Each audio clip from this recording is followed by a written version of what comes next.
So I first heard about this place a few years ago. A guy came into my booth at an art festival, and he was a lot like me. He was just a young guy who loved the mountains. And he asked me if I'd ever heard of this range. And I hadn't, but I Googled it, and my eyes just about popped out of my head. And so for the next few years, whenever I was planning a trip, I thought, is this the time? Is this the time? But it never really worked out until this year when my time, my finances, and the weather all came together to make this trip happen. So after 3 or 4 years of thinking about it, I finally found myself trekking in the Cordillera Huayhuash in the Peruvian Andes.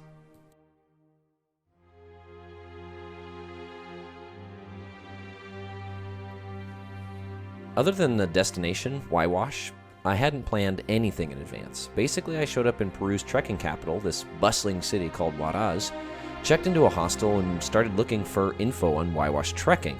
Now, I had brought all my own backpacking equipment, my tent, pack, water filter, stove, all that stuff. So I could have gone solo, but in the end I decided to hire an outfitter, and I'm so glad I did, because they took care of everything. Transportation, supplies, equipment, cooking, it really made my life easy. Because I went with an outfitter, I wasn't alone on the trip. There was one other hiker doing the trek with me, this great guy from South Africa named Brett, who had done some legendary walks all over the world. And then we had our guides. There was Wilder, who was the actual hiking guide, in addition to being our excellent cook. Now this guy could walk. On pretty much all our ascents, I'd be dying, panting, sweating up a storm, but Wilder was always just calmly walking along, and no matter how hot it got, I never saw him take off his jacket or the sweater he wore underneath. We also had an arriero, a donkey driver, named Enyo. This guy was amazing as well. Every day, Brett, Wilder, and I would leave camp. Then after we left, Enyo would tear down all the tents, load up the donkeys, then set out and pass us on the trail and have everything set up in the next camp by the time we arrived. He just flew along the trail. The problem was neither of them spoke English. Wilder knew quite a few names of animals and plants and food in English, but that's about it. So all of the guiding and all of the conversation was done in Spanish. I mean, talk about a crash course in language learning. 6,694 metros? Something like 22,000 feet. But I mangled my way through Mi Español, and since we were all still alive at the end of the trip, it must have been somewhat understandable. How you guys feeling? Yeah! Todo está bien. But even with the guides and the donkeys, the hike itself is not a cakewalk. It's a 10-day, 100-mile trek at altitudes of up to 16,500 feet. 8 out of the 10 days, you cross passes that are above 15,000 feet. You're pretty much walking from 8 in the morning until 3 or 4 in the afternoon, and it's never flat. Something wrong with this. The walking is too easy. It's too nice. It's way too pleasant. We're supposed to be crushing some killer ascents or destroying our knees, dropping down, not going across flat, beautiful valleys filled with lupin. Always up or down, climbing or descending. You know what my favorite thing in the world is? Climbing, ascending, especially at 4,600 meters above sea level, which is great because that's all we're doing right now. And the Peruvians don't seem to care too much about switchbacks. You want to get to the top of the mountain? Well, straight up you go. It's difficult to convey the steepness of this trail via photo. Video. So let me just say, it's effing steep. Or straight down, as the case may be. Well, I'll be the first to admit that was a seriously thigh-crushing descent on the top of that hill. Now, thankfully, I never felt the effects of the altitude, other than getting short of breath easily. I basically spent my whole summer prior to that hiking and backpacking in the Sierra between 10 and 12,000 feet. So when I got to Peru, my legs were strong and my lungs were used to the thin air. So no, the altitude didn't really hit me. Bum, bum, bum, bum, bum, bum. We made it. The pass. ¿Cómo se llama? Carhuac. 4,700 meters. Pretty high for a California boy. We're just making it up to the pass now. 4,700 meters, about 15,500 feet. We're finally in the sun. Buen trabajo, amigos. Yeah, bravo. Hey, hey, hey, hey, hey. I should probably stop singing so that I can breathe. Because at 16,000 feet, there's not a lot of air. Yeah, yeah, yeah, yeah, yeah. Which is not to say that I didn't run into health problems. I actually caught a cold somewhere along the line, and it caught up to me a few days into the trek. Well, I got a sore throat. We're gonna be talking. And two, it's raining like a bee outside. So the camera's gonna stay safely in Wisconsin like that crap all day. But on a guided walk like that, you can't take any rest days. So the physical exertion, the cold, and the damp weather made things worse. And by day 5, I was pretty much hating life. Got a nice little life hack for you guys. You're trying to cover 16K a day between 14,000 and 16,000 feet. Don't get a cold. Kind of take some of the fun out of it.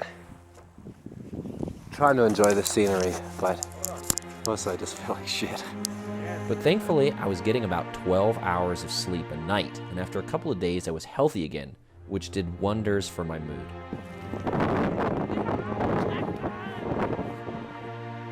Now, we saw such a huge mix of conditions. I mean, every kind of weather you could imagine during our 10 days on the trail. We saw everything from gorgeously clear days with endless visibility to freezing cold mornings. All right, started day 7. It's always nice when you wake up to find your towel frozen solid. To snow, to more snow, and of course, wind. I don't even know how many minutes of video I have where you can't hear anything except the wind.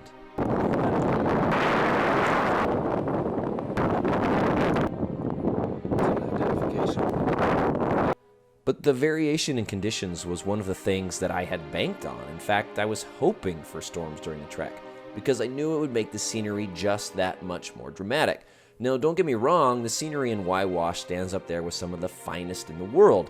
Azure blue lakes flanked by 20,000-foot peaks. I mean, it leaves you feeling gobsmacked. But take those icy mountains and throw in some thunderstorms, and you have something that's out of this world. For example, on the second day of the trek, which happened to be my 33rd birthday, we camped near this river flowing out from a lake called Mitucocha. You know, today is my birthday, September 2nd. I completely forgot about it until about 30 minutes ago. Just hit me. It's my birthday. And even though, you know, none of my family or friends are here to celebrate with me, it's all good. I got a pretty good birthday present. Not too bad.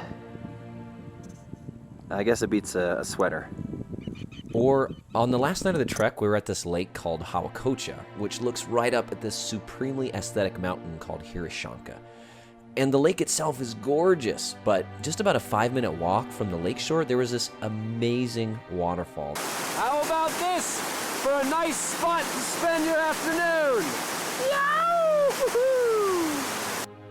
Or possibly my favorite night of the whole journey was the one when we camped above Laguna Carahuacocha.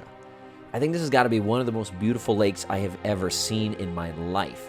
And we were really fortunate the night we stayed there to see this dramatic sunset with the clouds lighting up all kinds of colors above the peaks. That's not something I'm going to forget anytime soon.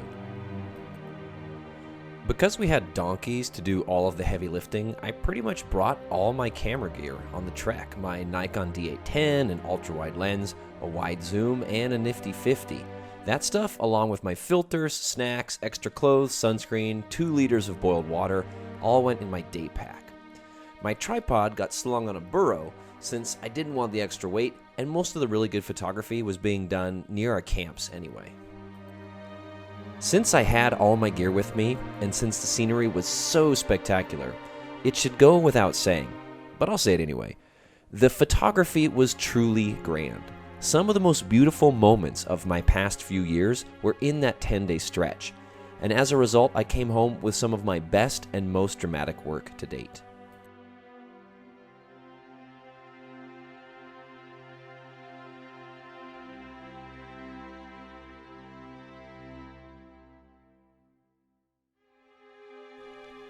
But all good things come to an end, and as quick as it began, the trek was over, and we were back in civilization. We're coming back into the bustling, sprawling metropolis of Yamak, which is where we're going to catch our bus back to Chiquien, back to Huaraz, which means that our Huayhuash adventure is coming to a close.